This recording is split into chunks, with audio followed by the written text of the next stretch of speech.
No quiero cambiar la Constitución para volver a estar en el poder. Yo estaré en los términos que la Constitución me otorgue. Interesante declaración, tomando en cuenta que quizás el señor presidente de todos los ecuatorianos tiene cierta envidia a la comparación. Lo mantiene en una nebulosa política, habla de Bukele. Presidente, que se mira al espejo, hablando mal de Bukele. El señor presidente el día de hoy, porque aquí en el Ecuador no ha hecho absolutamente nada. Y en El Salvador la rompió en realidad. Al hermoso pueblo de Ecuador, ustedes tienen el poder de poner y quitar gobernantes. Decidan qué es lo mejor para ustedes y su hermoso país, pero de algo sí tenemos claro nosotros los salvadoreños, que su presidente, el señor Daniel Noboa, se ha convertido en una persona no grata para nuestro país, El Salvador. Bienvenido a tu canal Política y Fe, vista de otra manera, con Mau Caballero. Suscríbete, comparte y da clic a la campanita para notificaciones de nuevo contenido. El pasado 1 de junio del año 2024, los salvadoreños vivimos uno de los momentos históricos que se han escrito en nuestra pequeña historia desde que somos república. El presidente de la República de El Salvador, Nayib Armando Bukele Ortiz, tomó posesión de manera democrática por elección popular del pueblo salvadoreño con un 85% de votos favorables. El presidente Bukele arrasó a sus adversarios, constituyendo la mayor masacre electoral más grande de toda la historia de nuestro país. Le guste o no le guste a la oposición, el dato mata al relato. A la ceremonia de investidura asistieron el mayor número de representantes de la comunidad internacional, de la cual el 100% reconoce al presidente Nayib Bukele como su legítimo presidente electo por el pueblo salvadoreño. Menos a la oposición, que para ellos es inconstitucional. Palabra favorita de la dipujaina Claudia Ortiz. A la investidura asistió desde la presidenta Osmani de Kosovo hasta Felipe Juan Pablo Alfonso de Todos los Santos de Borbón y Grecia, mejor conocido como el rey Felipe VI de España, que por cierto fue uno de los más aplaudidos junto con Javier Milei de Argentina. Pero hubo uno que su presencia no se sentía tan grata. Quizás es debido a unas declaraciones que dio a una cadena norteamericana donde afirma que él no quiere cambiar la constitución para llegar al poder. Yo creo que me comparan, uno, por la situación de violencia en la que vivimos y la mano dura ante esto, pero creo que somos muy diferentes en algunas cosas.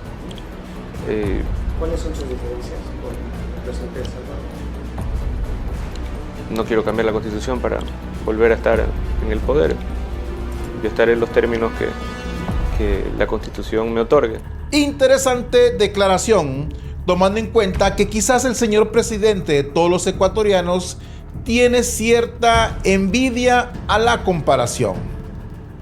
Pero no vamos a negar que son muy desafortunadas sus declaraciones contra el presidente Nayib Bukele. En definitiva, ¿quién iba a pensar que él asistiría a la investidura del presidente más popular de América Latina? ¿Será porque necesitaba limpiar su cara ante tales afirmaciones? No lo sé. Solo sus asesores políticos y su persona sabrán si su visita fue una cuestión diplomática o una situación bastante hipócrita. Pero bien dicen por ahí que tarde o temprano sale a relucir lo que tiene en el corazón.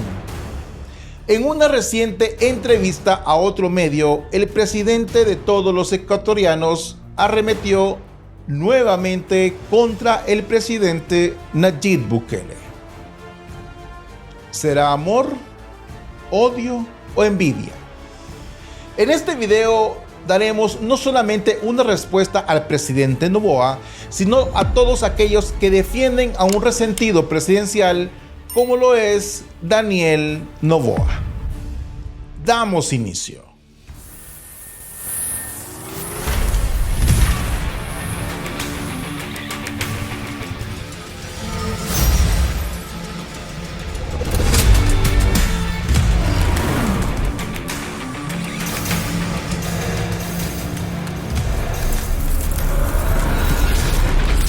Política y fe, vista de otra manera. Damos inicio.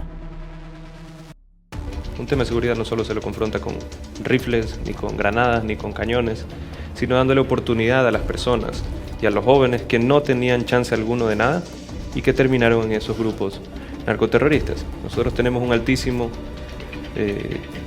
porcentaje de desempleo y subempleo en jóvenes entre 18 y 29 años. Si no atacamos ese problema, que es el desempleo, el subempleo y la falta de oportunidades en la educación, no vamos a tener éxito. El Salvador ha tenido problemas en crecimiento económico. Nosotros no podemos caer en esa trampa porque... El presidente de Ecuador, Daniel Noboa, considera que el mandatario latinoamericano con el que más se siente alineado es con el brasileño Luis Ignacio Lula da Silva, mientras que ve al colombiano Gustavo Petro como un snow izquierdista, al salvadoreño Nayib Bukele como arrogante y al argentino Javier Milei lleno de sí mismo, según un reportaje publicado este lunes por la revista estadounidense The New Yorker. Aparte, cuando se le menciona a Bukele, con el que se le ha comparado recurrentemente por su política frontal contra las bandas criminales y la militarización de las cárceles, Noboa aseguró, de acuerdo a las palabras citadas por la revista, que el tipo es arrogante y solo busca controlar el poder para sí mismo y hacer rica a su familia. Así se dirigió al mandatario Nayib Bukele. Declaraciones bastante fuertes, tomando en cuenta la distancia en la que uno del otro vive, o es que este señor es un gorgojo disfrazado de presidente que le encanta leer a revistas como Factum, El Faro y todos esos que dicen ser prensa libre, pero que son financiados por una línea muy definida. Para seguir con el cuento del señor Noboa, la secretaria de Comunicaciones de la Presidencia de Ecuador, Irene Vélez, aseveró que la publicación de la revista estadounidense The New Yorker, en la que señala declaraciones del presidente Daniel Noboa sobre algunos de sus homólogos americanos, está descontextualizada. Interesante la lectura que tenemos que darle entre líneas a estas declaraciones y sobre todo que ya sabemos que cuando algo en política sale mal, se ocupa siempre la vieja confiable, aquella que se dice me malinterpretó las palabras. Pero si esto realmente hubiera sido una mentira de parte del periodista, la señorita Irene Vélez hubiera negado tajantemente esta afirmación. Pero ¿sabe qué? No lo hizo. ¿Y a qué se debe que no lo desmiente? Porque sabemos que sus afirmaciones son totalmente ciertas y no pueden negarlo, porque saben que esto les traería una serie de problemas políticos. Pero es aquí donde nos hacemos diferentes preguntas acerca de la personalidad de este presidente, que es masoquista o un gorgojo reprimido. Ante todo esto, la Asamblea de Ecuador emitió un comunicado condenando al presidente Daniel Noboa y la vergüenza que ha hecho pasar a su país Ecuador. Para muestra, un botón. El Pleno de la Asamblea Nacional, en el marco de la sesión número 936, con 86 votos afirmativos, aprobó la resolución mediante la cual rechaza y condena las declaraciones emitidas por el presidente de la República, Daniel Noboa, en contra de los presidentes de El Salvador, Colombia, Chile y Argentina, publicadas en la revista The New Yorker. Según la resolución, estas declaraciones afectan gravemente la imagen internacional del Ecuador y las relaciones bilaterales con estos. ¿Quién se ha creído que puede hablar con otros jefes de Estado cuando solo le han dado minutos? ¿Por qué le habla como que fuera para los presidentes, hermano? Tú no existes para esa gente. No existes, tú eres un accidente de la democracia. Entiéndelo, eres un accidente de la democracia y no existes. ¿Y sabe qué, presidente? ¿Sabe lo más triste para este muchachito? Es que ni Bukele, ni Petro, ni Lula, ni Milei te van a responder. ¿Sabes por qué? Porque no te van a levantar el perfil, porque tú ya te vas. ¡Ya te vas! La guerra mental. La guerra mental. lo mantiene en una nebulosa política, habla de Bukele. Presidente, que se mira al espejo, hablando mal de Bukele. El señor presidente el día de hoy, porque aquí en el Ecuador no ha hecho absolutamente nada. Y en El Salvador la rompió en realidad.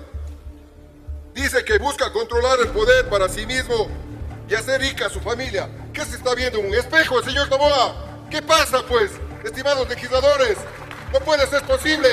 Le critica al presidente de El Salvador diciendo de que utiliza el poder para hacerse rico. Parece que se está viendo en un espejo el primer mandatario. No puede pasar esto, estimados legisladores. Y no podemos nosotros permitir, como primer poder del Estado, callar.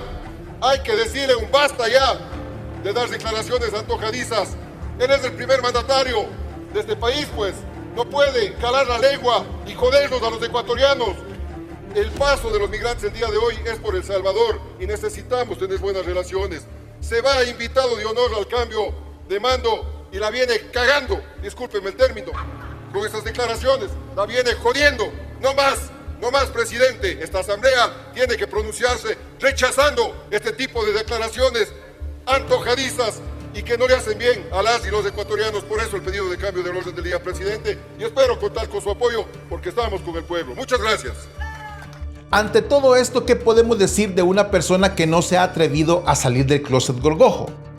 Aunque no tenemos las pruebas, pero tampoco tenemos las dudas. Al hermoso pueblo de Ecuador, ustedes tienen el poder de poner y quitar gobernantes.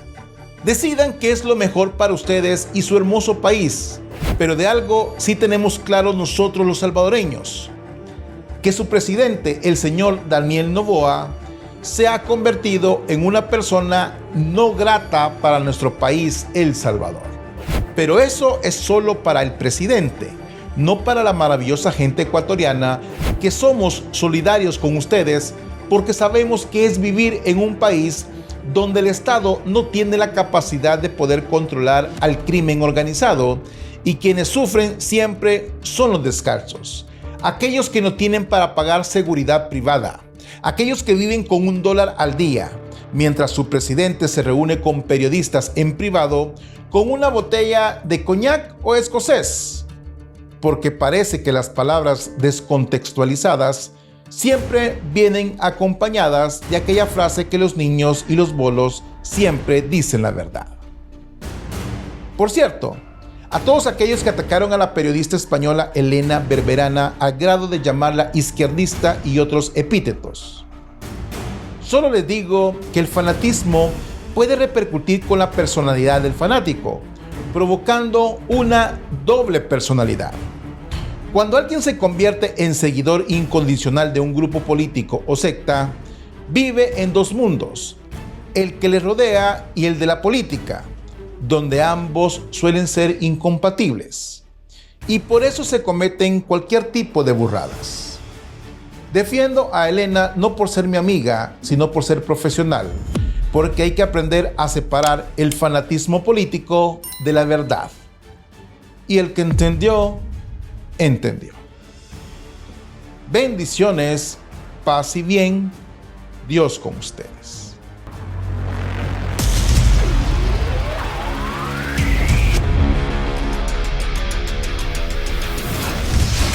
Política y fe, vista de otra manera.